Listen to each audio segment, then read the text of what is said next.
Hindi napapanahon.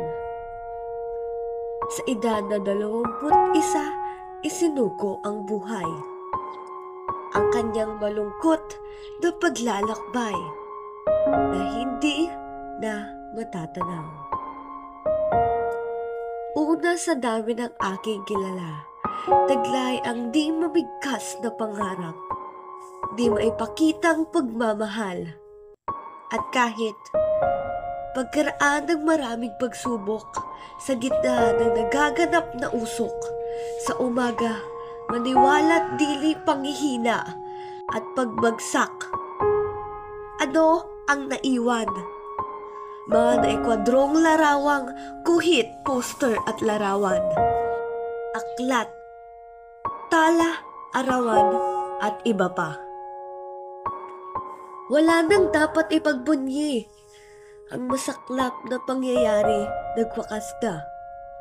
Sa pamamagitan ng luha, naglandas ang hangganan, gaya ng paggunita. Ang maaamong muka, ang mga matatamis na tinig, halakhak, at ang ligayang di malilimutan.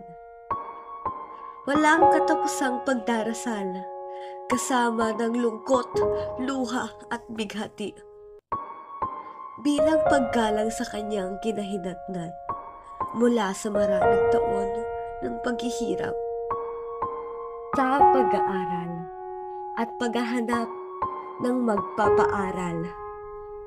Mga matay nawalan ng luha, ang lakas ay nawala. Oh, ano ang naganap? Ang buhay ay saglit na nawala. Pema, ang immortal na pangalan, mula sa nilisang tahanan. Walang imahe, walang anino, at walang katawan. Ang lahat ay nagluksa. Ang burol ay bumaba. Ang bukid ay nadaanan ng unos.